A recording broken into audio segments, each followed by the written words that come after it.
Hey everybody, how you guys doing today? This is Jim Prusak from the Pain PT. Hope everybody's doing well out there. And today we're going to talk about a zoom out picture of chronic pain and chronic somatic symptoms that many of you guys have been given many different medical diagnoses, things like fibromyalgia, chronic fatigue, IBS, all sorts of different conditions that you can have, tinnitus, different pains in the body. So you can have a number of different physical symptoms in your body, and these symptoms are being created by your brain. So they end up in your body, that's where you feel them, but the body is not the direct cause. So if we can zoom out today and take a big picture view here, I think can be helpful because a lot of people are getting caught in the rabbit hole. You go down the rabbit hole and you go so deep into trying to figure this out or understand this or treat this that you can get caught in the dark. It's like digging a hole in the ground and going deep down there, you get lost and you don't know how to get out. Okay, so if we come out of that rabbit hole and come up for air and just relax here and take a big picture view today so we can just understand what this is, then we can move forward in a more simple way. And I like to use that principle, the KISS principle. Keep it simple, stupid. KISS, keep it simple, stupid. And that's what we're going to do here today. Okay, what we're going to distinguish today is between the brain over here and the body over here in terms of causing these symptoms. Now, remember, of course, your body can cause or be the cause of your somatic symptom if there's something wrong in your body. If you hurt yourself, you had an injury, you had an infection, you had a tumor, a cancer, something like that, that there's a physical thing going on that is very isolated and we know needs physical attention or treatment to heal, or it needs time to get to heal. Okay, so that's a body cause of a body symptom. Now, what we're talking about here for many of you is that there is a body symptom, but a brain cause, right? So you've got these two pathways here that can cause very similar symptoms in your body, but the cause is the most important thing, right? This makes sense. If you are treating a brain symptom in your body, brain generated symptom in your body as being a body generated symptom, which many of you have done by going through countless medical appointments and visits and treatments and a variety of physical modalities, you probably realize it hasn't helped. It hasn't helped you to heal. It maybe offered you temporary relief, but that's because the cause isn't being addressed. Okay, so big picture view here is brain, body. Which one is causing your somatic symptoms? And when it's the brain, we can now go into some general understanding that can be helpful for all of you. The symptoms are real. You're not faking this or making this up. The symptoms are very real that you're experiencing. But when they're coming from the brain, they're actually harmless. This is a revolutionary for some people, but very important to understand. It doesn't mean anything is wrong in your body. Okay, you can have the very same type of symptom that a body issue can cause, but there's nothing wrong in your body, right? So we don't want to treat or approach or act or believe that there's something wrong in my body. When the brain generates a symptom, it's doing it for a number of reasons. Mainly, it's doing it out of what's called protection. It's trying to protect you from something it perceives as being threatening or dangerous. In the same way, the body and a body type symptom from a body cause is also trying to protect you from doing something worse to stop you from hurting it worse or making it worse in the body, signaling to you something is not right, something is wrong there at that body part, and you better stop and get it checked out. But when it comes from the brain, everybody, it's not a physical threat in the tissue like it would be with the body. It's a psychological threat from the brain that causes a physical symptom in the body. So important to understand this. It's no longer a physical threat, meaning nothing wrong in your tissues locally.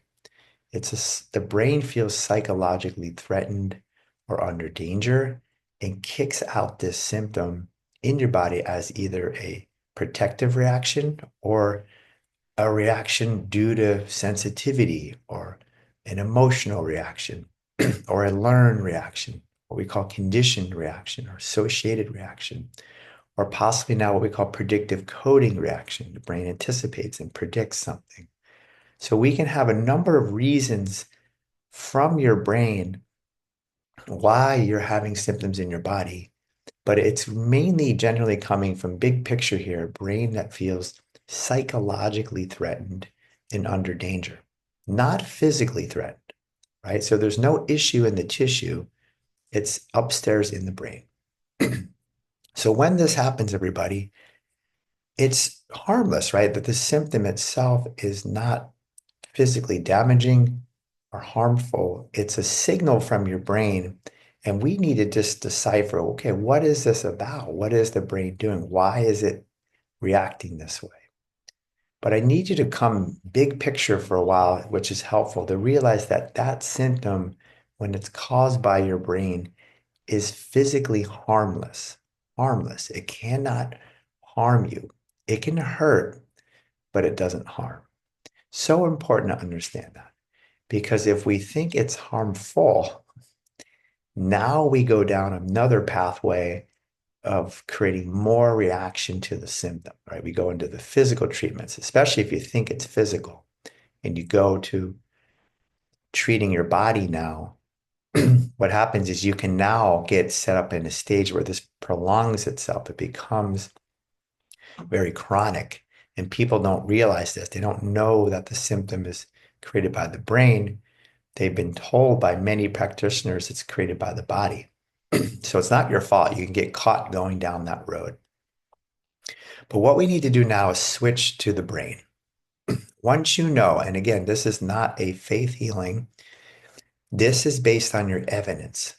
When you have the evidence that this is your brain, right? We can look and see the variables, the factors, the stress, things like your past, anxiety, depression, first childhood events, trauma. Look at the scenario when this started, what was going on. Was there an injury? What type of symptoms do you have? Are they in one particular area? Did they go up, down, move around? Does it make sense? Is it chronic? Because most physical stuff heals. Most body-based symptoms heal with time. And again, you got to look at that evidence too. It's possible you could have a body cause of the symptom. But that's where you get checked out by your physician, your doctor. You look at all that physical evidence and you weigh it up against the psychological evidence from the brain. But we're talking about the brain here, and this is our focus. So when the brain produces a physical symptom, it's harmless. It's coming from a brain that feels psychologically threatened or in danger, but the danger is what we call perceived danger. It's interpreted danger from your brain based on input coming in from your body, based on input coming in from your environment through your senses. The brain is a very sensitive structure and can be triggered by many things and kick out a somatic symptom in your body. So the danger is perceived, not real. If it's a body symptom, the danger is real. Okay, so we got perceived danger, which creates the physical symptom that's harmless. It's not harmful. So important that you understand this. And what does that mean now? If it's harmless, what does that mean?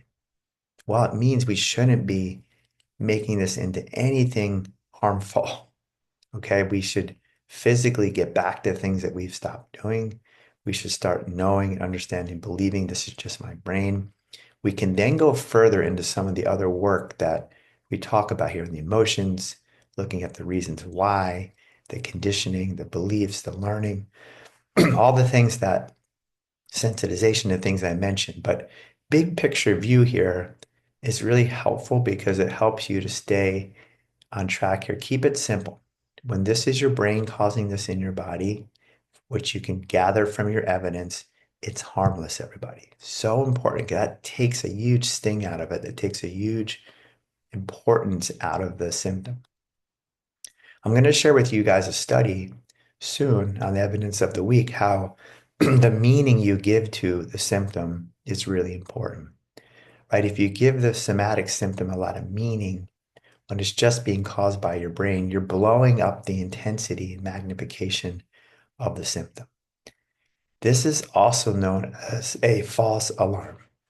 So your symptom can be a false alarm. When your brain produces the physical symptom, not only is it harmless and coming from perceived danger, it's an actual false alarm in your body. Versus a body injury, a body symptom is an actual alarm letting you know something is physically wrong with you. Now, the reason I say false alarm is because the brain is perceiving threat or danger and kicking out this alarm in your body. The alarm is real. You do feel it. It's not that you're making it up. But the reason it's a false alarm is it's only coming from a brain, again, that's perceiving threat or danger. Most of the time, majority of the time, there's not real threat and danger present. But the brain can perceive danger and threat because, again, of the reasons I mentioned before, and it reacts with the symptom to protect you. Or maybe it's an emotional reaction coming out in your body because you don't express the emotion or not aware of the emotion, or your brain's learned or believes that these emotions aren't safe or good or healthy to have. So there could be many deeper reasons, but let's not go there. Let's take big picture today, which is helpful. It's harmless. When it comes from your brain, it's perceived danger and threat. It's an alarm in your body. That's the symptom, but it's a false alarm. So what does that mean, false alarm? We shouldn't make it into a real alarm. We shouldn't get more concerned about it, more worried about it. Make a false alarm into a real alarm, or make a harmless symptom into a harmful symptom. As soon as we do that, we just blow the thing up. Okay, so let's remember, everybody, very broad picture here, which can be very helpful. KISS, keep it simple, stupid. When your brain produces the physical symptom, the symptom is real. It can be very hurtful, it can be very distressing, it can be very intense. But the premise is true. It's only a signal from your brain through your nervous system in your body that creates the symptom. There's nothing inherently wrong with you, with your body. It's not harmful. It's coming from a perceived danger and threat reaction from your brain. It's an alarm, but it's a false alarm. So at a very simple level, let's not make the false alarm into a real alarm, and let's not make this harmless sensation or symptom into something harmful. This can go a really long way to helping your nervous system and brain quiet down so that we don't amplify and make it worse over time. So everybody, keep it simple, stupid. The KISS principle. Start here. And again, go back to your evidence to see, is this brain, body? What's causing this? And then once we know what it is, we can understand and take some very simple approach to start with here so that you can start to relax and calm down. And then you can explore deeper some of the other things that may be contributing to these somatic symptoms that are coming from your brain. If you like today's video, please give it a thumbs up. It helps the channel spread more information to people who are looking for this. Again, if you want support, need help, coaching, treatment, group, one-to-one, reach out to me. You can go to my website, thepainpt.com, and we'll see you guys next time. Bye-bye.